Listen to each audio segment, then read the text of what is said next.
Hello and welcome to Die Rollin. I'm the ever excitable Adam, and today I'm unboxing Full Moon Jacket in the bright sunny day that I'm in. So there's a bit of shadow going on here, but hey, never mind.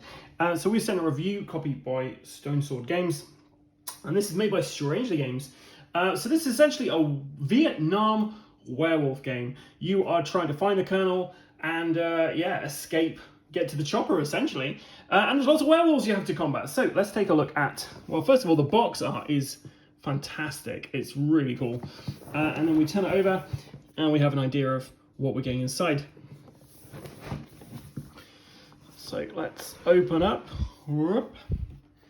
Okay, so we have a rule book, which is always pretty handy to have when you've got a board game.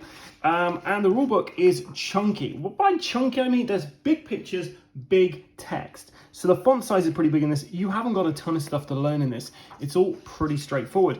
We've got the setup for different modes. So you've got arcade mode, which is very simple, basic fighting, I was going to say zombies then I was going to correct myself and say vampires, but I'm battling werewolves. And then we got the survival mode there, which is a bit more involved. And then finally nightmare mode, where, well, yeah, that's just, it's recommended for veterans. We've got win or lose conditions here. How to play, which is the same for all types, except for arcade mode doesn't have crafting in it. So in the other versions, you will have the ability to craft things, which will assist you when you're fighting them. But yeah, it's all pretty simple stuff. Characters all have their own skills and things. And then we've got some side operations as well, which are included in here. And this is the crafting table. Will tell you exactly what kind of things you can make. On the back, we've got a nice reference, which is always really helpful. Thank you guys for including that. That's always great. And then, what's this? We have the campaign book for Echo Team. So this is a campaign we can go through,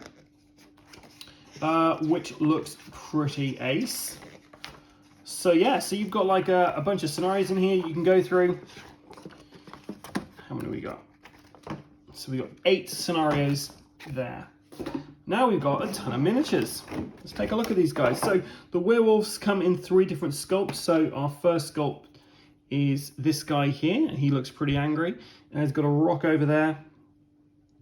And yeah, pretty cool werewolf miniature. Next one is a different guy. He's kind of like on a rock, but he looks like he's about to pounce.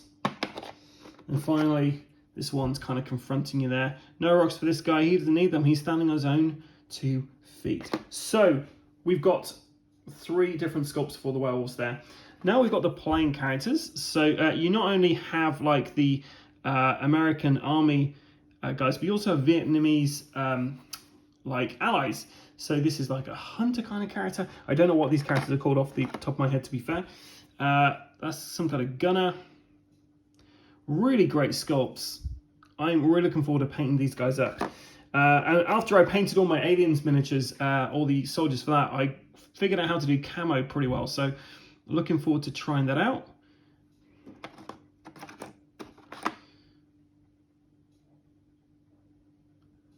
Like loads of detail in all of these guys and gals.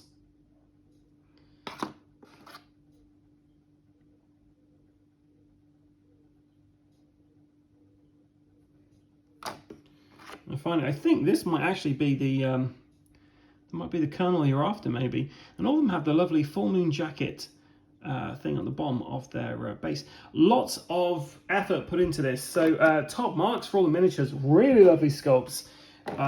Yeah, really looking forward to seeing them painted up on the table. Not looking forward to doing them in the way because there's quite a lot to do. I'm going to be using Army Painter Speed Paint to try and get through a couple of these after a recommendation from Tom at Asgard Games.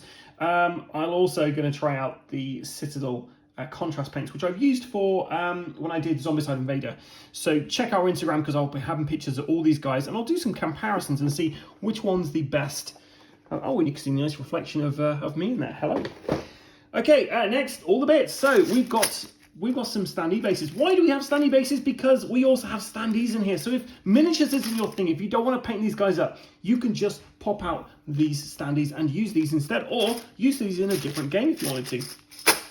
So a ton of standee things there. We've got some custom dice. These look like the, well, we've got fire dice there. We've got kind of werewolf dice there. I don't know what these are, if I'm honest. But always love some custom dice.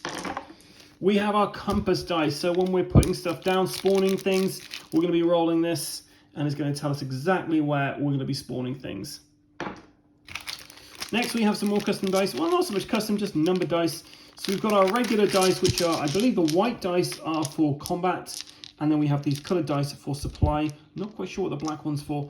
But yeah, we have all of those there. So that must be for the compass location. We have a first player token, which is this kind of dog tag. One-sided only. I'll be honest, I'm going to be switching this out for the really cool first player token they have in the dice command box, which is a metal dog tag. So when you watch our gameplay for this, you will probably see that instead of this. But it's perfectly great. We've got some silica gel. Eat that later. Okay, and then we've got a bunch of cards here. I'll go to the cards last. We've got our side missions here. So Thunder Moon, just one-sided these, and they basically tell you what you need to do on these. So we've got Thunder Moon, we've got Silent Claw, we've got Half Dead Dance, Sky Spears, Iron Tomb, and Flaming Wolf, which looks pretty cool. Okay, then we've got our tokens themselves. So we've got our werewolves here for the standees and all our characters. This is pretty good. You've got these on here because it can give you an idea of what colours to paint them as well. Then we've got some supply tokens there. We have an exit token. We've got the werewolf spawns, and we've got the kernel. These are all yeah, the choppers there. That's pretty cool. These are all basically this side down. You'll be popping them out, and you're not quite sure what's where. So these are our characters. We have the gunner. Machine gun, dagger, passive, you can carry 5 more ammo than other players. Attack when you fire a rapid fire weapon, fire its full volley without using any ammo. Oh, cool. And scavenge, trade in 3 ammo tokens for a chemicals card and metal card. Okay, we have the medic. Signature equipment is submachine gun and medkit. Passive, moving injured characters cost 0 actions. 1 shot, stay with me. If a character would be removed from your or an adjacent hex, they instead stay injured. And crafting a tourniquet item costs 1 less cloth card. Demolitions. Assault rifle and claymores. Passive, when you draw a card from the supply deck, you may instead take a grenades card. 1 shot, fire in the hole. You can remove up to 3 werewolf spawn counters from your hex and adjacent hexes. Scavenge. Crafting an IED item costs 1 less card. We have the scout. Sniper rifle and a dagger. Passive, once per turn, you may make a free move action.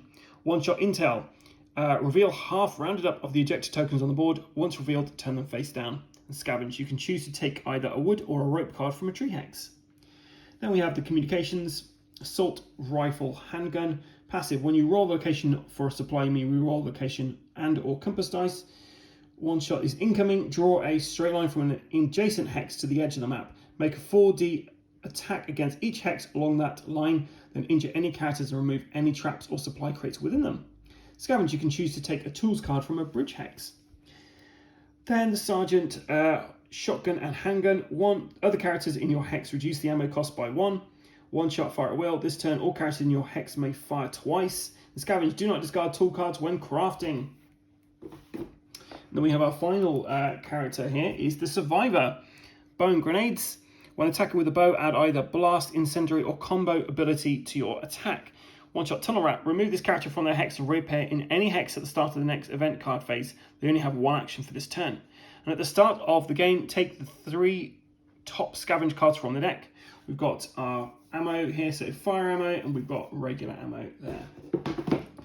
Then we've got traps, spawns, more ammo, some more ammo. And then we have the hexes themselves. So these are all double-sided. So you can place them wherever you like on the kind of setup.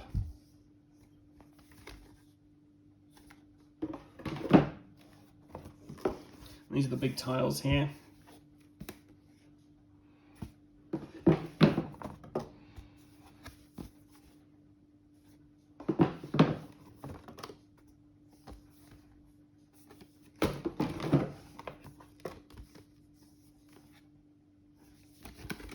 If we just get one of those out, quite thick as well for cardboard, so that's going to be quite durable.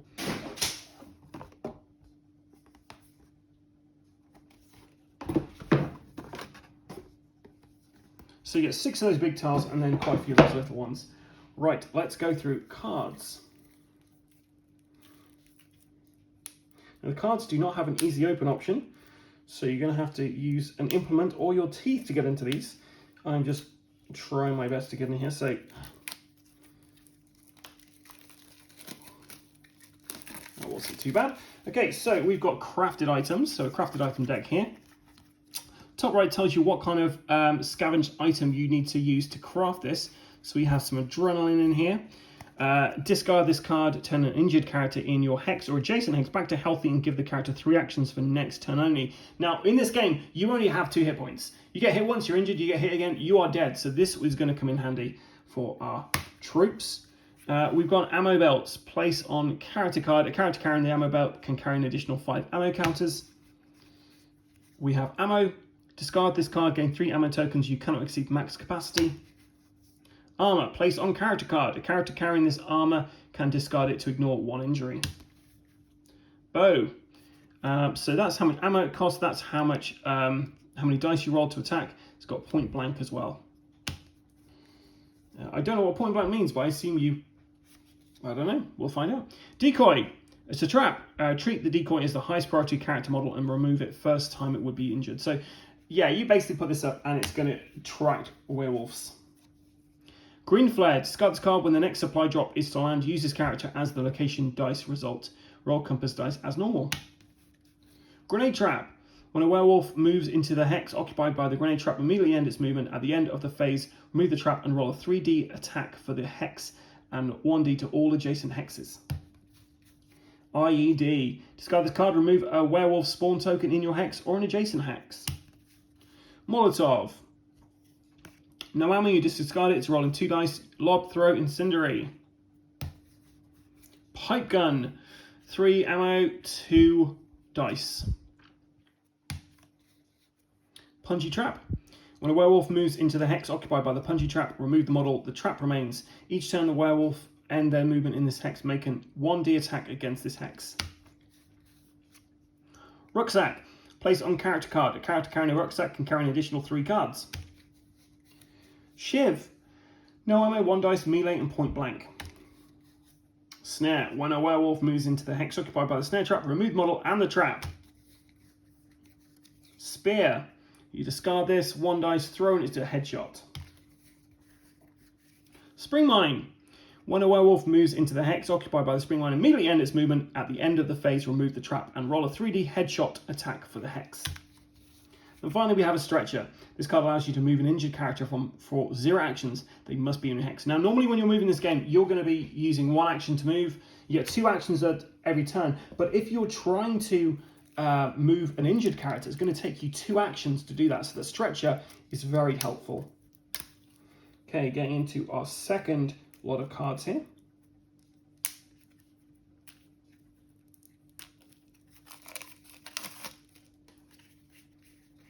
Just going to finish off our crafted items. So we have tin bombs, no ammo, 1 dice, lob, throw, and a blast. Have a torch, 0, 1, melee incendiary. A tourniquet. Discard this card, turn an injured character in your hex or adjacent hex back to healthy. And a wolf trap. When a wolf moves into the hex occupied by the wolf trap, remove the model and the trap. So, how do you craft these things? Well, you're going to need scavenge cards. So scavenge cards all have things like chemicals, metals, ropes, wood, cloth. So whatever it has in the top right of that, that's what you're going to need to use to craft those things. Next we have some supply cards here, and all of these ones are ammo. +6, discard this card to gain ammo. +4, +4, +4. So yeah, various different types there. Okay, and then we've got some more supply cards. So we've got things like assault rifles, 2-2, 6 combo. Handgun, 1-1, 6 combo. I don't know what that means. An assault rifle, M16, 2-2. Got claymores. Now, these purple ones, these are essentially what the characters start out with. So you can tell it's got this little sign here. So claymores, when a werewolf moves into the circle occupied by the claymore immediately end its movement. At the end of the phase, remove the trap and any model in its hex. Roll a 2D attack for each of the 3 facing hexes and injure any character in those hexes. Dagger, 0-1, melee combo, machine gun, 3-3. Got medikits, discard this card to an injured character in your hex or adjacent hex back to healthy. Submachine gun, rapid fire, point blank, handgun, shotgun. Got an ammo card, discard this card to gain ammo, cannot exceed max capacity. We've got a dagger, sniper rifle, a bow, grenades, handgun. Then we've got 2 kind of fire ammo, 2 incendiary ammo there.